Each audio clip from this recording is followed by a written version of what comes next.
so freaking excited for today, mostly because I can just be a normal person and hang out with you guys and reference freaking day 23. So, day 23 is a big day. Yesterday we went through your imposter syndrome. For day 23, we're capping off an entire chapter. So there's like a bunch of pages to go through, and there's one that I don't really want to skip. So let it be known, in this 31-day challenge that we're going through, it covers pretty much the entity of the book, like everything in it. But there is certain pages that, we don't dive in deep to in the challenge. So when you're going through this book, there's going to be pages like trash talk that aren't really highlighted. I mean, they're a part of it, but it's not part of the daily challenge. So I kind of wanted to go through it with you. So you'll obviously experience it in the book, but the point in me sharing this is there is so much more to this challenge in the book than even like in the quizzes and everything and just all the information I'm giving you. So there's so much. Now, yesterday we talked about your evil twin. And there's 5 different ones. You can definitely be a mixture of both. I saw a lot of you guys have some epiphanies, and I shared how to say goodbye to that evil twin in different methods. Now, obviously for each one, I think there was like 5 or 6 for each. I only shared one.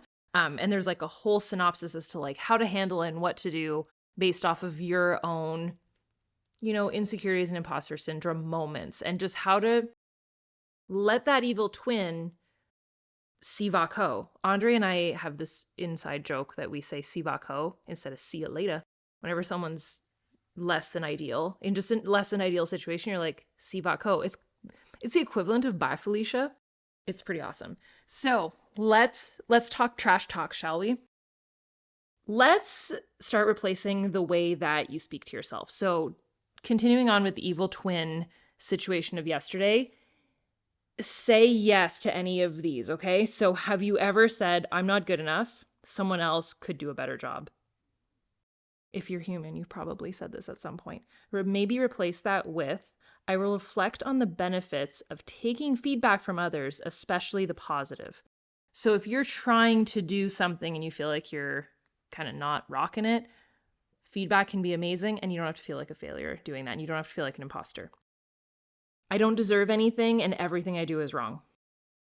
Ever feel that? Maybe replace that with, do I feel this way towards others?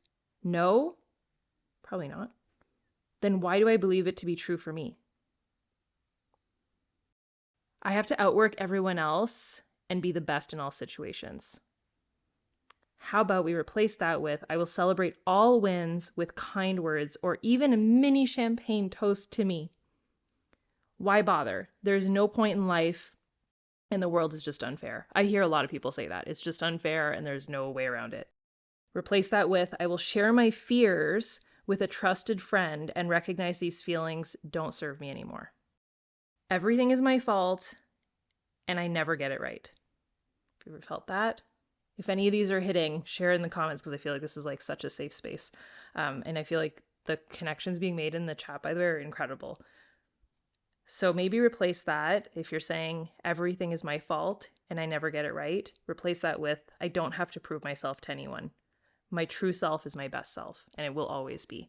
Everybody else is just a watered down version of you. You are the best version of you. I work all the time and I will probably fail anyways. Heard that. So replace that with, I set healthy boundaries and limits for work. Done is better than perfect. I needed that one today. I saw a comment yesterday in the chat saying like, Angie doesn't stop. And I was like, no, I don't. And it's going to catch up with me. It already has. I shared some real talk in a most recent video on my main channel, just with Canadian Thanksgiving, American Thanksgiving. I'm sure hits home for a lot of the Americans here as well. It's just a lot of commitments, a lot of social gatherings. It's just a lot of expectations. Boundaries are needed. Done is better than perfect. So I feel that in my soul right now. So today, the theme of the day is shift gears. If you can hear some little squeaking, that is not a bird. That is Dale out the window. He wants peanuts. Dale's my chipmunk. We're officially in cahoots. He loves me. Okay, and I love him. Shifting gears today. Now that you understand who your evil twin is, so was it Aldrin or was it Pat or was it Angus, when they might come out to play and how to handle them, we can get to work. So congratulations, you are not allowing that evil twin to hold you up any longer in the pursuit of your goals. So we have a little kind of cheat sheet here So I wanted to quickly go over it with you because the best thing you can do is, let's say you learn something the day prior, let's just quickly review it so that you retain it. And also, I saw this question, should I be taking notes? Do you know that you retain like 90% more if you actually physically pen to paper take notes? So abso-freaking-lutely. What things have you been held back by because of your evil twin? Have you not gone on a date because of your evil twin? Have you not had the courage to pursue something or someone or an opportunity because of your evil twin? Have you not asked for something? Have you not known your worth because of an evil twin? Have you not gone after like a dream or a dream job or a dream opportunity because of your evil twin? What does it look like? I see. I'm coming. Okay. What can be your go-to ways to not let them hold you back? So yesterday we talked about all the different types of evil twins, but there is ways to maybe say goodbye to them for a little minute. Kind of like Angus, I think it was perfectionist Angus, where everything needs to be planned out. You know, you can set boundaries and we can take baby steps into getting there. Not everything needs a color-coded mapping before we get started. And what is one thing that you think that you can do the next time your twin shows up? So let me give you an example.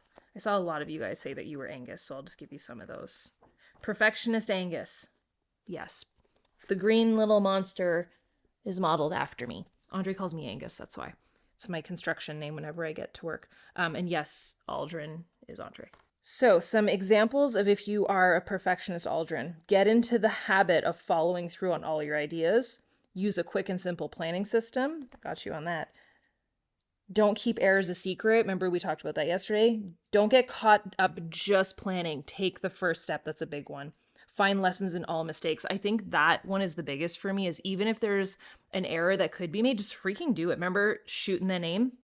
So shooting the name basically means go after it and then figure it out along the way. All right, so now that we've answered that, so here is the play-by-play 5 steps to figure out what you want in life. This is a big question that I've always gotten, and I got this question a lot with the Dream Life Blueprint, is how do I figure out what it is that I actually want? Like, what am I passionate about?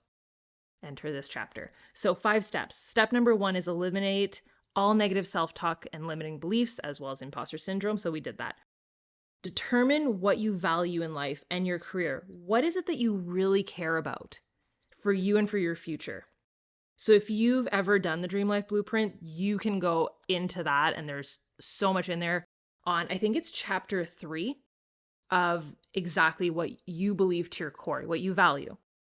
Step 3, narrow down what you're passionate about. What is it that you would get excited about if you had this in life? Like, what would get you out of bed in the morning? Step 4, list the little things that bring you joy. I'm going to help you with this in a second. Step 5, think about your skills that you possess. Like, what are you naturally good at? So it's a 5-step process to figure out what you want in life. So I've got you. So look at this page, how cute it is. So you got your values, and I give you examples. So you can literally just circle it. So values, and then you can write yours, or you can write more. Passions, joys, and skills. And then we can create your idea map together. So today's going to be just a tidbit longer if you want to stick with me, but I promise you I'm going to uncover something today. So examples of values. Do you value independence, originality? You can also refer back to your color personality for this, because it's usually ingrained in you as to who you are. Like, I very much value commitment. I'm very much the big dreamer, the pink personality. I very much value loyalty. I very much value love and passion. So that all falls under that. And then I'm also the magical motivator. So I very much value hard work and romanticizing life. And so I'm a true mixture of both of those. So those are core values that I have. So think about the ones that you have. I listed a ton on here. Passions. So this is a completely different thing. Values are kind of how you were brought up, but also just what's ingrained in you. Sometimes it's the opposite of how you're brought up and you just strongly believe in it. Passions. This can be things like art, events, gardening, shopping, meditation, architecture, volunteering, podcasting, movies. I'm a huge movie buff. I don't think that's shocking. I have a huge passion for movies. I have a huge passion for Disney. I have a huge passion for slow living. I have a huge passion for animals that aren't going to get fed their dinner tonight if they don't stop. It's not a bird. I know it sounds like a bird. It's literally Dale outside the window because he can hear me. So what are your passions? I do love animals. Your joys. So there's 4 categories. So you have your values, your passions, your joys. Joys can be things that make you happy. So some of your passions can fall into this. So pets, recipes, video games, makeup, songwriting, singing, wildlife, golf, cartoons. Skills. This is something you're naturally freaking good at. It can be anything. It can be blogging. It can be inspecting. It can be coaching. It can be leading. It can be commentating. It can be painting. It can be copywriting. Literally anything. So what you're going to do is kind of gather a couple for each of these. So what your values are, what your joys are, what your passions are, and what your skills are. And this leads you to your idea map. And I think that's the end. Yeah, that's the end of the chapter. So let me take you through how you figure out what you want out of life. What brings you joy? List a couple things, take a couple seconds. And I think this is where the live chat in the comment section helps so much, because it helps us kind of bounce ideas off of each other. And sometimes even I'm watching, I'm like, that's true. Like when I'm watching these videos live with you guys and I'm commenting, usually I'm doing the quizzes right alongside you guys and I'm figuring out where I align. And these things are ever changing. So that's why I think it's so important to do things like the Dream Life Blueprint and this book, and do them consistently, like have it a part of your routine. The Dream Life Blueprint, I would suggest doing it every 4 months. This one, I mean, she's big, but maybe half a year, like for a fresh season or something, whenever you feel called to kind of just check in with your goals and where you're at, because we change, our passions change. I've changed a lot in the past 10 years and just things that I value. The other day, someone asked me if I could help them with, it was like a health thing, like a can I write out a workout calendar? I was like, oh my, that's not my life anymore at all. I mean, I don't work out to have a 6-pack. I work out to be mobile and happy. So that has changed dramatically. And I think that's normal to evolve and to shift, as long as it brings you joy. And that's the number one reason. So on that note, what brings you joy? What makes you happy? Second question, what are you good at? And brag away. Like we said the other day, brag away. This ain't the spot to be humble. You got it? What are you good at? What motivates you? Like what gets you out of bed in the morning? Like what are you excited about? It can be anything. What motivates you? What can you create? So this taps into your skills, but what is something that you're good at creating? That, by the way, you could be good at creating a blog post. You could be good at creating a cake. You could be good at creating a garden. You could be good. I heard that there's this woman that charges $10,000 plus to decorate people's front entrances for Halloween. You could be very good at that. Nature is naturing today. All the animals are. You could be very good at getting animals to trust you and them all becoming your little little woodland pets. All the babies. How can you help people? I think this is such a key one in thinking about what brings you joy, what you can create, what skills you have, but how can that be translated into how you can help people? You see where I'm going with this, right? Because when we start shifting gears to the next chapters, I'm going to give you some income making ideas. But first, above all, what the heck do you enjoy doing? Because none of this matters if you're not happy. So I want you to figure out what you want out of life, what you're passionate about, but it's got to make you happy. So what do you enjoy? It can be hobbies, it can be people, it can be seasons, it can be anything. I think this was a very robust day. Thank you for allowing me to now bring my book with me, because it makes my life so much easier. I literally, for all the other videos before yesterday, I would have to like prop it up, and then the video would have to be cut anytime that I would like turn a page or anything. So I think we did good keeping it a secret. And I love the fact that it was sitting behind me the entire time. So there is another sample sitting behind me. A lot of you guys are asking, by the way, what my parents said whenever, which I think is very sweet. They were on live, by the way, they were watching, but they had gotten, so the live was not a surprise. They saw it 2 days before, and I handed this to them and I said, just open the first, and they said, you wrote this? And I said, yeah. And so I said, read the first page. It was emotional.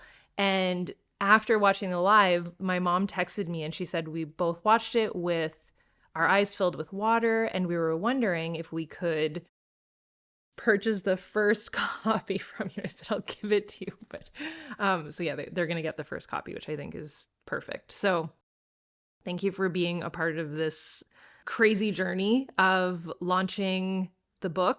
I did see a lot of questions too of if it's a workbook or a book. I mean, it's a full, beautiful coffee table book, but there is nothing stopping you from opening it and going to the pages where there is blank writing spaces and writing in it. So it is also a workbook. I love a workbook, and it is made to empower you, never make you feel anything but amazing. It doesn't push you when you don't want to be pushed. It is there on your coffee table when you're ready for it. And I think that's why I just think it's so special, and it really is to celebrate your worth. So I think that's what we're hopping into tomorrow. We just put a cap on the Dream Big chapter, and tomorrow we're going into, we are Your Worth chapter. So we're going to talk income calculator, content machine, phone detox, and your 4-month challenge. So there's a lot to come and a whole lot more. So I hope you guys are ready, and I will see you guys tomorrow. Bye, dudes.